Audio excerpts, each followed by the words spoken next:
اعوذ باللہ من الشیطان الرجیم بسم اللہ الرحمن الرحیم۔ یہی سزا ہے ان کی جو لوگ اور اس کے رسول صلی اللہ علیہ وسلم سے جنگ کرتے ہیں اور صحیح کرتے ہیں ملک میں فساد برپا کرنے کی، کہ وہ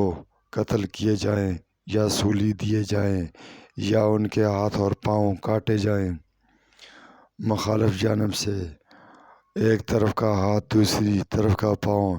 یا ملک بدر کر دیے جائیں۔ یہ ان کے لیے دنیا میں رسوائی ہے اور ان کے لیے آخرت میں بڑا عذاب ہے۔ مگر وہ لوگ جنہوں نے اس سے پہلے توبہ کر لی کہ تم قابو پاؤ ان پر، تو جان لو کہ اللہ بخشنے والا مہربان ہے۔ اے ایمان والو، ڈرو اللہ سے اور اس کی طرف اس کا قرب تلاش کرو اور اس کے راستے میں جہاد کرو تاکہ تم فلاح پاؤ۔ جن لوگوں نے کفر کیا جو کچھ زمین میں ہے، اگر سب کا سب اور اس کے ساتھ اور اتنا ہی ان کے ساتھ ہو کہ وہ اس کو قیامت کے دن عذاب کے فدیہ بدلے میں دے، تو وہ ان سے قبول نہ کیا جائے گا اور ان کے لیے عذاب ہے دردناک۔ وہ چاہیں گے کہ وہ آگ سے نکل جائیں حالانکہ وہ اس سے نکلنے والے نہیں، اور ان کے لیے ہمیشہ رہنے والا دائمی عذاب ہے۔ چور مرد اور چور عورت دونوں کے ہاتھ کاٹ دو، یہ سزا ہے اس کی جو انہوں نے کیا، عبرت ہے اللہ کی طرف سے اور اللہ غالب حکمت والا ہے۔ پس جس نے توبہ کی اپنے ظلم کے بعد اور اصلاح کر لی تو بے شک اللہ اس کی توبہ قبول کرتا ہے،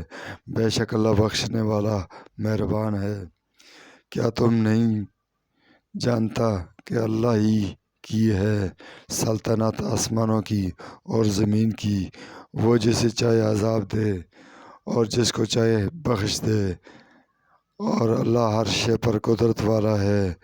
اے رسول، آپ صلی اللہ علیہ وسلم کو وہ لوگ غمگین نہ کریں جو کفر میں جلدی کرتے ہیں، وہ لوگ جو اپنے منہ سے کہتے ہیں ہم ایمان لائے حالانکہ ان کے دل مومن نہیں۔ وہ جو یہودی ہوئے وہ جھوٹ کے لیے جاسوسی کرتے ہیں، وہ جاسوس اور ایک دوسرے جماعت کے جو آپ صلی اللہ علیہ وسلم تک نہیں آئے کلام کو پھیر دیتے بدل ڈالتے ہیں اس کے ٹھکانے کے بعد ٹھکانہ نہ چھوڑ کر کہتے ہیں اگر تمہیں یہ دیا جائے تو اس کو قبول کر لو اور اگر تمہیں نہ دیا جائے تو اس سے بچو، اور جس کو اللہ گمراہ کرنا چاہے تو اس کے لیے تو اللہ کے ہاں کچھ نہ کر سکے گا۔ یہی لوگ ہیں جنہیں اللہ نے چاہا کہ ان کے دل پاک کر دے، ان کے لیے دنیا میں رسوائی ہے اور ان کے لیے آخرت میں بڑا عذاب ہے۔ جھوٹ کے لیے جاسوسی کرنے والے، بڑے حرام کھانے والے۔ پس اگر وہ آپ صلی اللہ علیہ وسلم کے پاس آئیں تو آپ صلی اللہ علیہ وسلم ان کے درمیان فیصلہ کر دیں یا ان سے منہ پھیر لیں، اور اگر آپ صلی اللہ علیہ وسلم ان سے منہ پھیر لیں تو ہرگز آپ کا کچھ نہ بگاڑ سکیں گے، اور اگر آپ صلی اللہ علیہ وسلم فیصلہ کریں تو ان کے درمیان انصاف سے فیصلہ کریں، بے شک اللہ دوست رکھتا ہے انصاف کرنے والوں کو۔